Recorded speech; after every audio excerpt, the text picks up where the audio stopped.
a steamy story, a classic bodice ripper, a risqué passage. We love them all. But here are a few things to consider before writing that sexy scene. Hi, beautiful writers. I'm Autumn Bordeaux with quick tips and author inspiration. And today I have 7 tips about writing that sexy scene. Now, I do also have a 40-minute discussion with another author, and I have linked that in the description box below.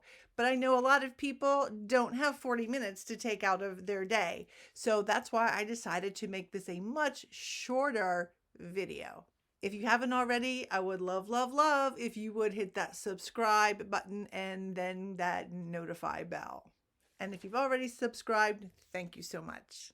I've written 2 traditionally published historical books. Classy erotica means there's a story. Legends of Lust, Erotic Myths from Around the World is a collection of stories, myths that I've made X-rated.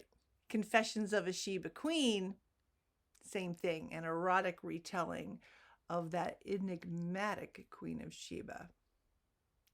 But I've also written historical fiction that is more R-rated. For my other pen name, they're more R-rated too. The dramedy that is my current project is more of a PG-13? Yeah, I think so, PG-13. So I've written from X-rated all the way down to PG-13. But you know what? The 7 tips really don't change all that much. So here they are. Number 1, make it consensual. This is a biggie. I know there are a lot of indie authors who write about non-consensual sex, and I guess they can do that, whatever. But for the most part, I don't think a lot of people really find rapey scenes and languages very sexy. In the traditional publishing world, that's a big no-no. No rapey language, no rapey scenes. It needs to be consensual. That's if you want to make it sexy. Be careful of words like ravage. I mean, it sounds great, but it can come off a little rapey. Not too many people are going to put up with rapey sounding language. Number 2, advance the plot. If it's not advancing the plot, what's it in there for? In another video, I gave a scene checklist, and I'll link that in the box below too. See if your sexy scene is fitting some criteria of that scene checklist. If it is, you're good. If it doesn't meet any of those, once again, what's it doing in there? Is the sexy scene acting as a pivot point? Is it providing emotion, complexity, conflict, characterization? Any of those things are good. Number 3 is my hands down personal favorite. Maybe because I teach literary analysis? Yeah, probably. I like to amplify characterization with my sexy scenes. Every story is about a flawed character. And with that flawed character, they want to achieve something. They have a quest. They have a desire. It's not necessarily sexy or erotic either. So, like any good story, that character's needs drive the story forward. And it's from their actions that the sexy scenes emerge. For me, even the erotica I write the story first, and the sexy scenes arise from their actions. In other words, the story comes before the spice. But that's me. You may do it differently. How do you amplify characterization with sex? What is the sex or the sexy scene saying about the character or their partner or their relationship? Is the character growing? Not that way. Is the sexy scene providing a more nuanced portrayal of the character? Does the scene reflect their struggles, needs, or desires? Are the characters breaking cultural taboos, personal boundaries, societal rules and expectations? If they are, those are going to give the reader clues into the character's journey, into the character's transformation. Is the act taboo? And why do they break it? Is the act selfish? Loving? This is important. You have an opportunity with the sexy scene to really reveal a lot about your character. Are they shy, adventurous, demanding, selfish? You can really show a person's true personality. Often how and why a character has sex can reveal their motivations, their dreams, their weaknesses, their strengths. I think sexy scenes are like a cool kind of sneaky way of giving your reader a glimpse into another side of your character. Number 4, ditch the cringe-worthy words and phrases. There is so much that can go horribly, horribly wrong when you write a sexy scene, especially if you want to describe the act itself. Instead of drawing the reader into this sensual moment, the wrong words or phrases can just make a reader go, ooh, that's not sexy. In reality, anything can be made sexy or sensual. Here's an example, and I'm going to read it. So I've made drinking a cup of coffee sexy. Hey, coffee is sexy.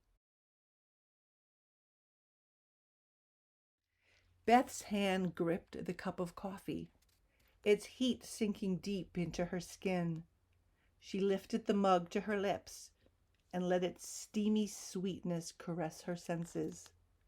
She was but one drop of bliss away from succumbing to its arousing effects. Beth touched her greedy lips to the rim, swallowed the liquid heat, and let its potency glide down her eager throat. Ooh. That was a lot of fun to write. And I did it with my coffee. It's the words, the rhythm, and the flow of the sentence, the imagery that all give it that sexy edge. 5, less is more. Yeah, you heard me right. Sometimes it's what's not described or described in a way that allows the reader's imagination to kick in. That makes that scene super sexy. The author trusts the reader's experience, their knowledge, and their appetites to fill in the gaps. A more sexually adventurous reader is going to fill in those gaps in ways you probably never imagined. Or maybe you did. A much more reserved, innocent reader is going to read it much differently as well. But really, a reader's imagination is boundless. So you're giving them leeway. You're giving them permission to take your few words, your images, and go with it.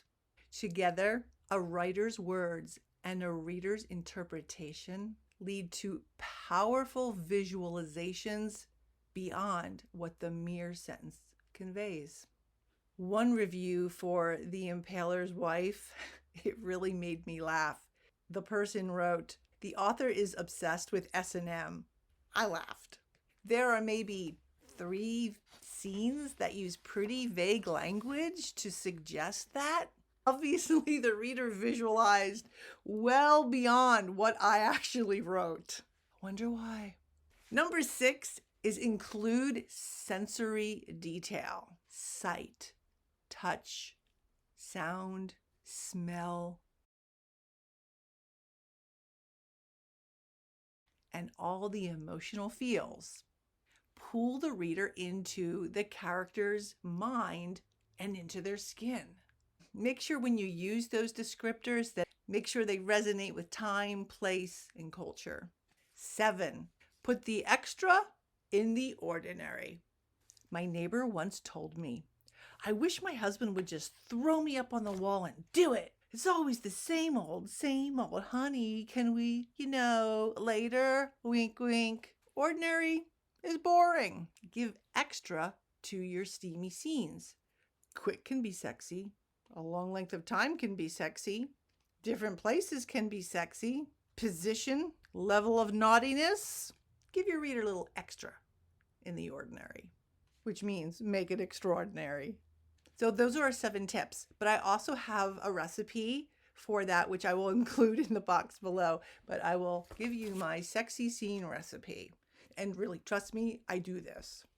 Ingredients: characters with goals, dreams, faults, and strengths. A plot, antagonists, and struggles.